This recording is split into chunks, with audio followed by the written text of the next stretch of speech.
Hello students, IIT brain में आपका स्वागत। आज हम फिजिक्स में ऐसे स्क्रोटो के प्रॉब्लम 1.23 पर डिस्कस करेंगे। सो एक बार आप पहले क्वेश्चन सुने। 3 school boys Sam, John and Nick are on merry-go-round. Sam and John occupy diametrically opposite points on a merry-go-round of radius small r.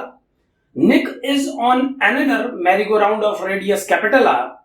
The positions of the boys at the initial instant are shown in the given figure. मैं चित्र भी दिखाता हूं आपको। Considering that the merry-go-round touch each other and rotate in the same direction at the same angular velocity omega, pick the correct options out of the given 4 options. तो 4 choices दिए हैं, आपको उसमें से सही चॉइसेस पिक करनी है। और जो चित्र दिया हुआ है एक बार आप पहले उसको समझें।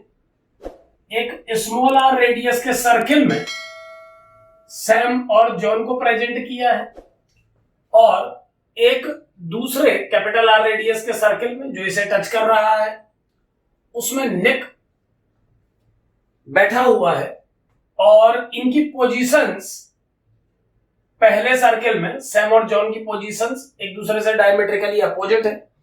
इस पोजीशन पे सैम है और यहां पर जॉन है, जबकि जॉन के ही नियर बाय पॉइंट पर जो दूसरा सर्कुलर पाथ बना है उसमें निक प्रेजेंट है। एक सर्किल का रेडियस कैपिटल आर है और एक सर्किल का रेडियस स्मॉल आर है। थोड़ा सा मैं इसको और क्लियर बना दूं। इस सर्किल का रेडियस कैपिटल आर है आप मान लें, और ये दूसरे सर्किल का रेडियस स्मॉल आर है। स्मॉल आर रेडियस के सर्किल में सैम और जॉन प्रेजेंट है और कैपिटल आर रेडियस के सर्किल में निक प्रेजेंट है। अब प्रॉब्लम में यह बोला गया है कि आप जो 4 ऑप्शंस दिए हैं उनमें से करेक्ट ऑप्शन पिक कीजिए। सो पहले हम देखेंगे कि ऑप्शंस क्या गिवन है प्रॉब्लम में, उसके बाद ऑप्शन के बेस पे प्रॉब्लम को सॉल्व करेंगे। तो ये कंडीशन है, स्मॉल आर रेडियस के सर्किल में जॉन और सैम प्रेजेंट है। ये स्मॉल आर रेडियस का सर्किल ओमेगा एंगुलर वेलोसिटी से रोटेट कर रहा है। कैपिटल आर रेडियस का सर्किल भी इसी एंगुलर वेलोसिटी से रोटेट कर रहा है।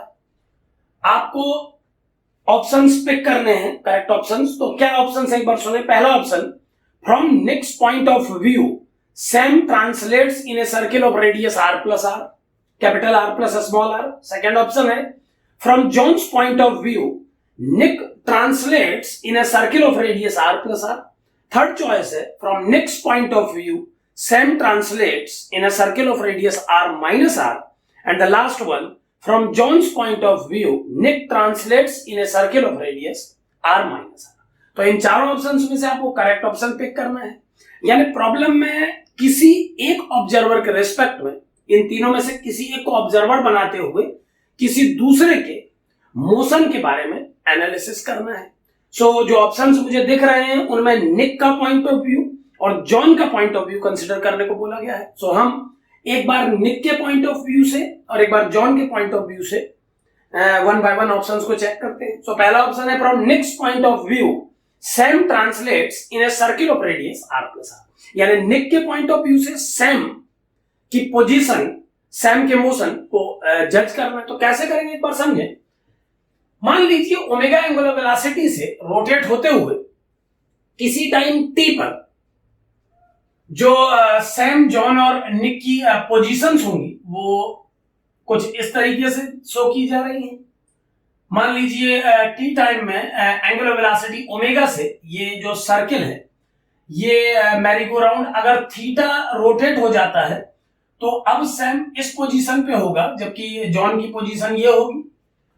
और चूंकि सेम एंगुलर वेलोसिटी से सेकंड मैरी-गो-राउंड भी रोटेट कर रहा है, तो जो उस मैरी-गो-राउंड में निक की पोजीशन होगी उस पोजीशन को एक ऐसे डायमीटर पर प्रेजेंट किया जा सकता है जो कि इस एस और जे को ज्वाइन करने वाले डायमीटर के पैरेलल है। सो निक की पोजीशन कुछ यहां पर होनी चाहिए।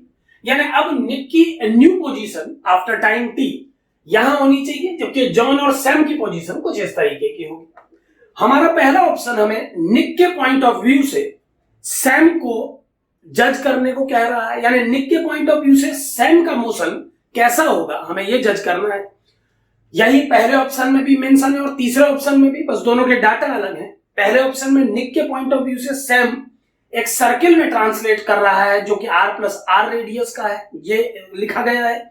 जबकि थर्ड ऑप्शन में निक के पॉइंट ऑफ व्यू से सैम के मोशन को सर्किल बताया गया है जो कि r माइनस आर रेडियस का। सो हमें फर्स्ट और थर्ड चॉइसेस में से किसी एक को पिक करना है, और सेकंड और फोर्थ चॉइस में जॉन के पॉइंट ऑफ व्यू से निक के मोशन को जस्टिफाई करना है। और ऑप्शन उसी तरीके से है कि एक बार जॉन के पॉइंट से निक का मोशन सर्किल में होगा r प्लस आर रेडियस के, और एक बार लिखा गया है कि जॉन के पॉइंट ऑफ व्यू से निक का मोशन होगा r माइनस आर रेडियस के सर्किल में। सो एक बार हमारा ऑब्जर्वर निक है और व्यू करना है सैम को, और एक बार हमारा ऑब्जर्वर जॉन है और हमें व्यू करना है निक को। तो वन बाय वन हम इसे सॉल्व कर रहे हैं। मान लेते हैं हमारे फर्स्ट केस में निक ऑब्जर्वर है और हमें सैम को व्यू करना है निक के फ्रेम से। सो अगर निक ऑब्जर्वर है और हमें निक के फ्रेम से सैम को जज करना है, तो हमें क्या करना होगा, हमें इस बात को क्लियरली समझने के लिए इन दोनों सर्कल्स के सेंटर, इन्हें मैं ए और बी नाम दे देता हूं। ये सेंटर मान लीजिए ए और बी हैं, और ए बी और जो मेरा पहला केस में चूंकि मैं निक को ऑब्जर्वर मान रहा हूं और निक के पॉइंट से सैम को ऑब्जर्व करना है, ऐसा दो ऑप्शंस में मेंशन है। तो सैम को लेते हुए, सैम को कंसीडर करते हुए अगर मैं एक लाइन ड्रॉ करूं जो कि ए बी के पैरेलल हो, तो हम देख पाएंगे कि ये लाइन निक जिस डायमीटर पे प्रेजेंट है जो कि एस जे के पैरेलल डायमीटर है, उस लाइन को एक पॉइंट पे कट करेगा। मान लेते हैं इस पॉइंट को O से डिफाइन किया जा रहा है। सो आप यहां देख पा रहे हैं कि SOBA एक पैरेललोग्राम बन गया है जिसकी एक साइड दोनों सर्कल्स के रेडियस के सम के बराबर है और दूसरी साइड कैपिटल स्मॉल आर के इक्वल है। यहां पर ध्यान दें, ये स्मॉल आर है और ये जो O से B तक का लेंथ है, चूंकि ये लाइन इसके पैरेलल है तो इसे भी स्मॉल आर होना चाहिए। यानी कि ऐसा पैरेललोग्राम क्रिएट हुआ है जिसकी एक side capital R plus small are है और दूसरी साइड स्मॉल आर है। अब हमें पहले ऑप्शन और तीसरे ऑप्शन में निक के पॉइंट ऑफ व्यू से सैम को के मोशन को ऑब्जर्व करना है। सो ध्यान दें कि निक के पॉइंट ऑफ व्यू से हम देख पा रहे हैं कि निक और O और B इन तीनों को ज्वाइन कराने वाली लाइन हमेशा एक स्ट्रेट लाइन बनी रहेगी। आप समझ सकते हैं जब सैम अपनी लोकेशन चेंज करेगा, जॉन की पोजीशन चेंज होगी, तो उस कंडीशन में ए और बी चूंकि दोनों मैरीगो राउंड के सेंटर्स हैं वो स्टैटिक रहेंगे, और ऐसे में अगर सैम की न्यू पोजीशन से मैं इस डायमीटर जो निक को कवर कर रही है उस पर एक परपेंडिकुलर ड्रॉ करूं, तो उस परपेंडिकुलर के द्वारा बनने वाला O अभी भी एक पैरेललोग्राम क्रिएट करेगा और उस कंडीशन में भी O पॉइंट N और B को ज्वाइन कराने वाली लाइन पे ही एग्जिस्ट करेगा। सो जैसा हम जानते हैं कि अगर एक कैपिटल आर रेडियस के सर्किल में जो कि ओमेगा एंगुलर वेलोसिटी से घूम रहा है, निक और O प्रेजेंट हैं, तो निक O एक दूसरे के रिस्पेक्ट में रेस्ट में होंगे, यानी निक के पॉइंट ऑफ व्यू से O रेस्ट में होगा क्योंकि दोनों एक ही एंगुलर वेलोसिटी से एक ही सर्किल पे घूम रहे हैं। सो निक के पॉइंट ऑफ व्यू से O एक रेस्ट पॉइंट होगा। अब चूंकि निक के लिए O एक रेस्ट पॉइंट है तो हमें यह जज करना होगा कि O के रिस्पेक्ट में सैम का मोशन किस तरह से हो रहा है। यहां पर ध्यान दें, निक के रिस्पेक्ट में O रेस्ट में होगा। इस बात को आप कुछ ऐसे समझ सकते हैं जैसे मान लीजिए एक सर्किल में दो पॉइंट A और B हैं। यहां पर ध्यान दें, एक सर्किल में मान लेते हैं दो पॉइंट है A और B। सो किसी सर्किल में अगर दो पॉइंट A और B प्रेजेंट है, या ये मान लीजिए कि A और B पॉइंट इस डिस्क में, मैं अलग अलग रेडियस पे जस्टिफाई करना चाहूंगा अपनी बात को। सो मान लीजिए ओमेगा एंगुलर वेलोसिटी से ये डिस्क रोटेट कर रही है और इसमें दो पॉइंट प्रेजेंट हैं, एक A और एक B। सो अगर किसी टाइम t के लिए ये डिस्क थीटा एंगल रोटेट होती है तो हम समझ सकते हैं कि A और B का पोजीशन चेंज होके कुछ ऐसा हो जाएगा, यानी अब A यहां पर होगा और B यहां पर।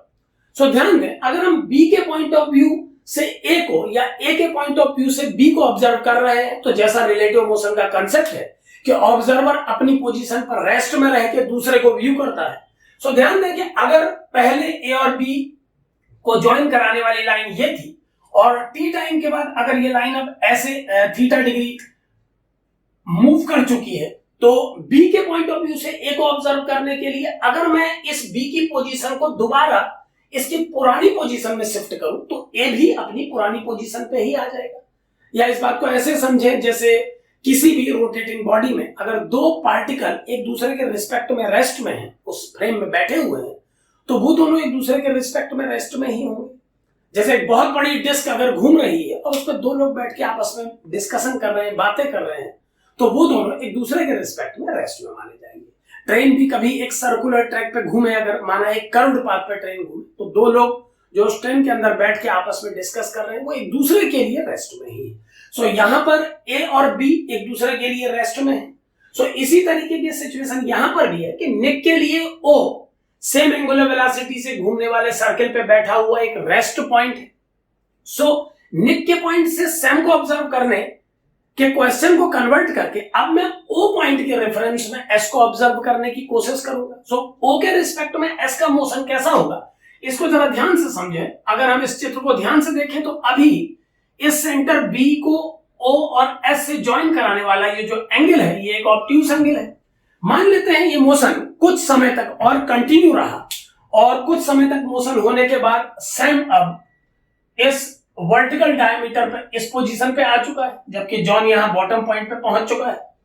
इसी प्रकार इतने ही टाइम में ये डायमीटर जो निक को कवर कर रही है भी परपेंडिकुलर हो जाएगी, वर्टिकल हो जाएगी, और निक अब इस डायमीटर के टॉप पॉइंट पे होगा। ऐसे में ये ओ पॉइंट शिफ्ट होता हुआ इस नए रेक्टेंगल में इस पोजीशन पर आ जाएगा। अब यहां ध्यान दें कि ओ का न्यू पोजीशन ये है, एस का न्यू पोजीशन यहां से यहां है, निक यहां से यहां पहुंच चुका है। हमें ओ के रिस्पेक्ट में एस को ऑब्जर्व करना है। तो अपनी प्रीवियस पोजीशन के डायग्राम को अगर हम देखें तो एस ओ बी एक ऑब्ट्यूज एंगल था, जबकि अब इस कंडीशन में एस ओ बी एक 90 डिग्री एंगल है।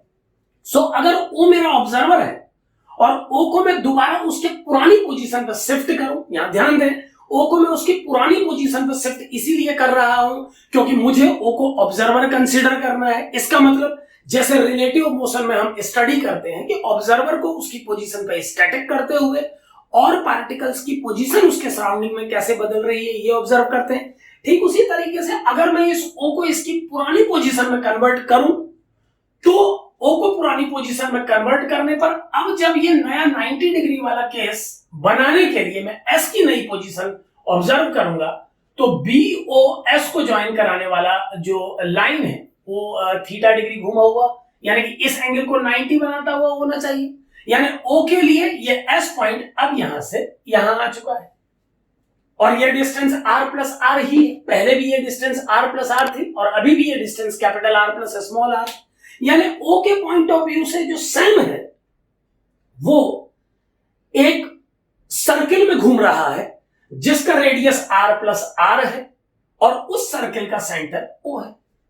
क्योंकि आप अगर ओ पॉइंट को ऑब्जर्वर मान रहे हैं तो ओ की लोकेशन को उसकी प्रीवियस पोजीशन पे कन्वर्ट करने के बाद आप देख पा रहे हैं कि एस अब इस पोजीशन से इस पोजीशन पे आ गया है। एक बार इस पॉइंट पर और ध्यान दें क्योंकि सर्कुलर मोशन में जब ऑब्जर्वर होता है तो मामला थोड़ा सा कॉम्प्लिकेटेड होता है। एक बार फिर ध्यान से देखें कि पहली कंडीशन में सैम और ओ और बी पॉइंट को मिला के एक ऑब्ट्यूज एंगल बन रहा था जो कि थोड़ा टाइम टी के बाद एक 90 डिग्री एंगल में कन्वर्ट हो गया।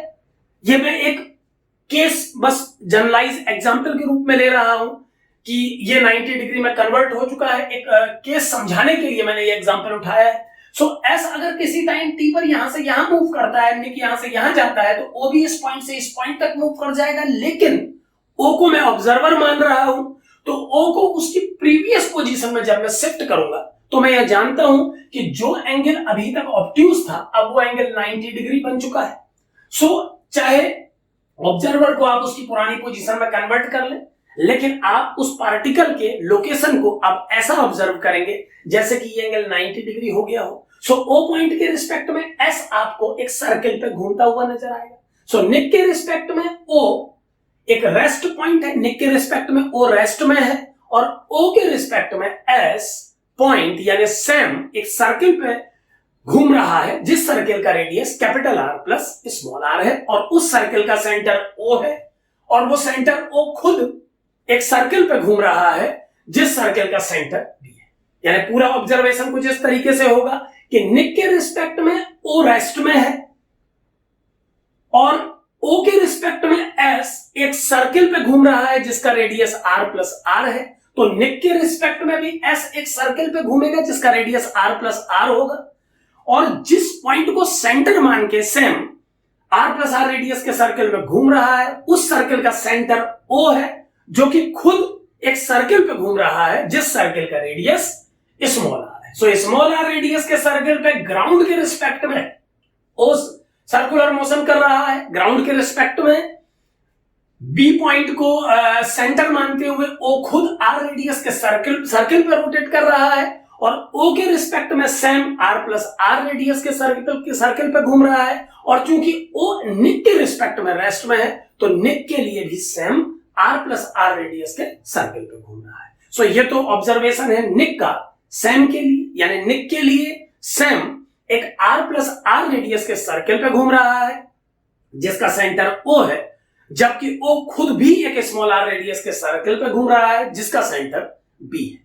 अब जो दूसरे और चौथे चॉइसेस हैं अगर हम उसको ऑब्जर्व करने की कोशिश करें तो जैसा कि इस ऑप्शन में दिया है, इन दोनों ऑप्शंस में जॉन के रिस्पेक्ट में आपको निक को ऑब्जर्व करना है। यहां पर हमने पहले अपने केस में निक को ऑब्जर्वर मानते हुए सैम को ऑब्जर्व किया था, दो चॉइसेस इस पर थी। अब दो चॉइसेस हैं जॉन को ऑब्जर्वर मानते हुए और हमें निक के मोशन को ऑब्जर्व करना है। सो उसके लिए हमें एक बार फिर से एक नया केस क्रिएट करना पड़ेगा ताकि हम जॉन के फ्रेम से निक को ऑब्जर्व कर पाए। तो इसके लिए क्या कंडीशन बनेगी और किस तरीके से हम इसको समझ पाएंगे, एक बार हम उस पर डिस्कस करेंगे। मान लीजिए ये एक कैपिटल आर रेडियस का सर्किल है जिस पर निक इनिशियली इस जॉइंट पे प्रेजेंट था, जॉन इसके बगल में ही था और सैम इसके डायमेट्रिकली अपोजिट पॉइंट पे था। स्मॉल सर्किल का रेडियस जैसा आपको मालूम ही है, स्मॉल मैरीगो राउंड का रेडियस स्मॉल आर है और जो बड़ा मैरीगो राउंड है उसका रेडियस कैपिटल आर है। और अब हमें जॉन को ऑब्जर्वर बनाना है और ऑब्जर्व करना है निक को।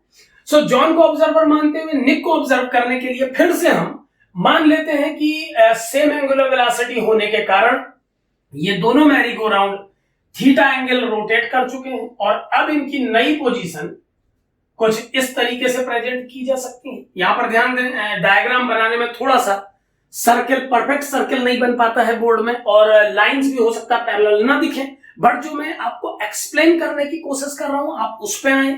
अगर मैं कह रहा हूं कि ये दोनों लाइनें पैरेलल है तो आप माने कि ये दोनों लाइनें पैरेलल है। हो सकता है ज्योमेट्रिकली बनाते वक्त ये मैं पैरेलल ना बना पाया हूं, लेकिन अगर मैं बोल रहा हूं तो आप ये कंसीडर करते हुए सवाल को समझने की कोशिश करें कि ये दोनों पैरेलल है।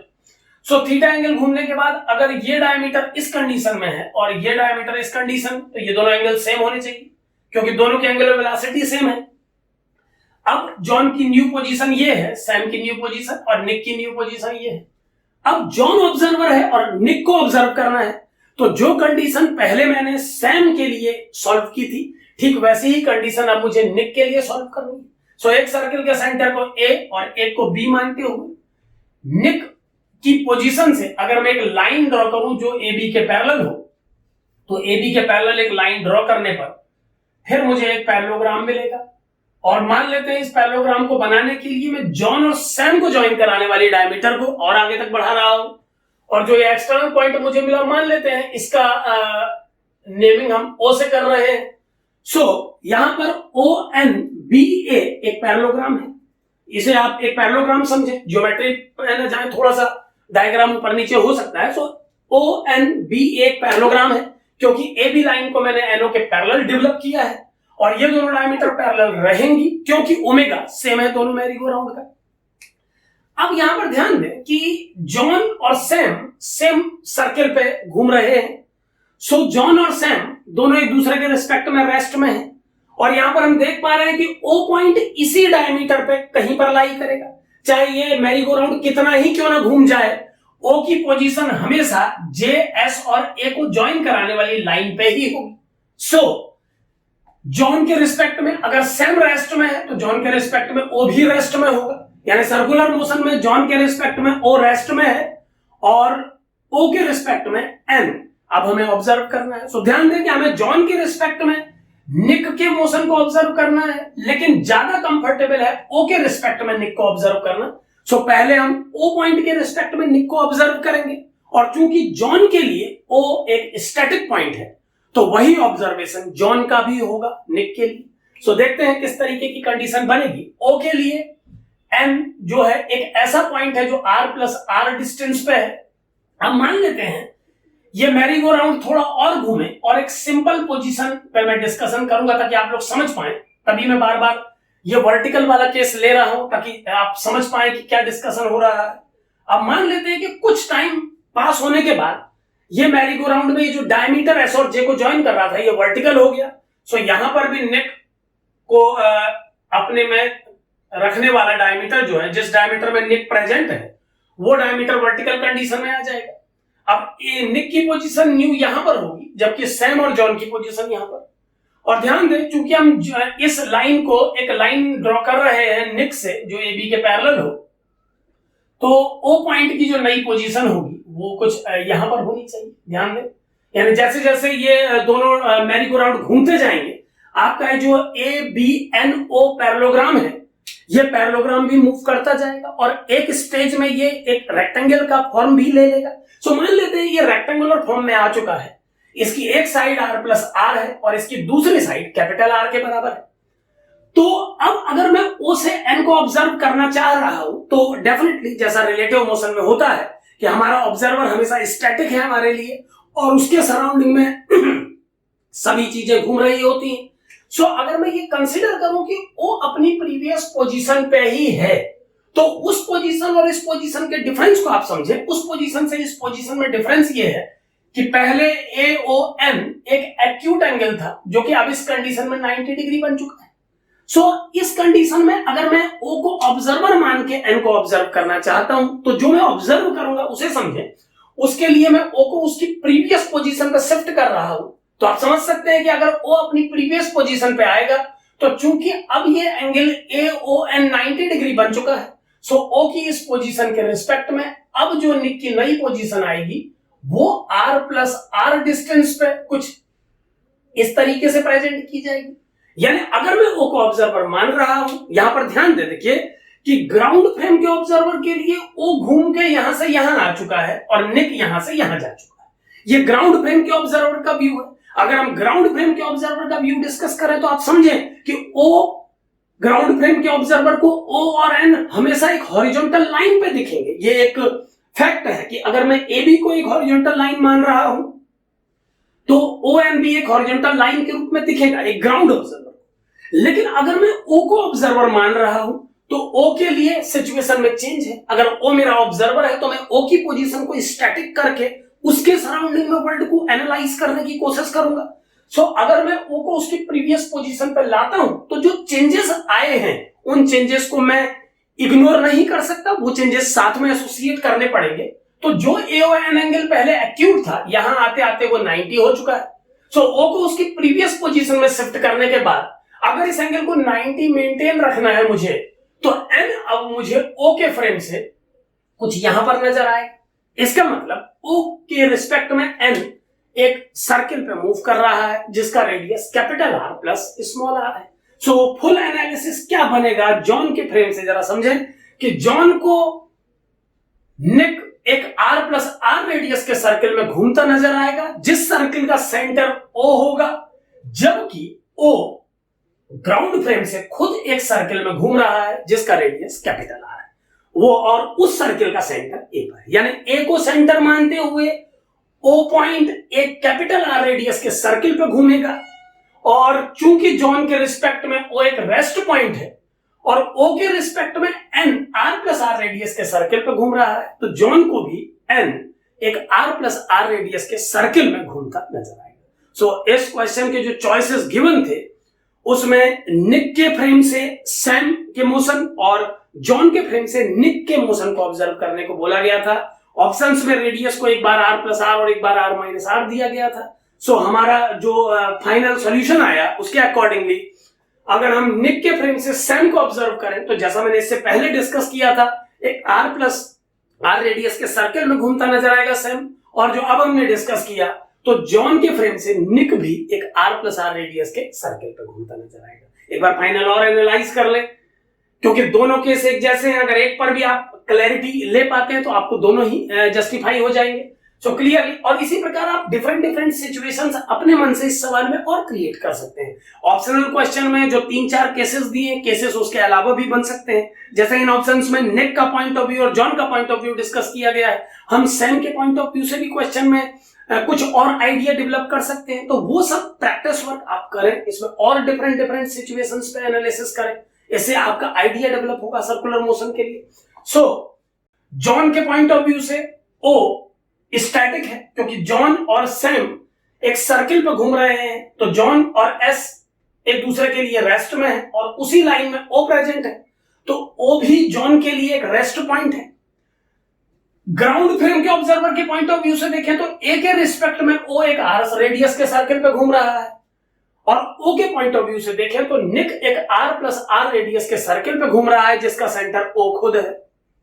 यानी निक ओ के रिस्पेक्ट में एक आर प्लस आर रेडियस के सर्किल पे घूम रहा है, तो जॉन को भी निक एक आर प्लस आर रेडियस के सर्किल पे घूमता नजर आएगा। यानी जॉन के लिए निक एक आर प्लस आर रेडियस के सर्किल पे घूम रहा है जिसका सेंटर पॉइंट ओ है, जबकि ओ खुद एक सर्किल पे घूम रहा है ग्राउंड फ्रेम के रिस्पेक्ट में जिसका सेंटर ए है। सो इस तरीके से आप इस ऑप्शनल प्रॉब्लम को सॉल्व कर सकते हैं। तो इसके दोनों पार्ट के सॉल्यूशन यही आएंगे कि सैम का मोशन निक के पॉइंट ऑफ व्यू से एक सर्किल है जो कि आर प्लस आर रेडियस का है, और निक का मोशन जॉन के पॉइंट ऑफ व्यू से भी एक सर्किल है जिसका रेडियस आर प्लस आर है। Thank you.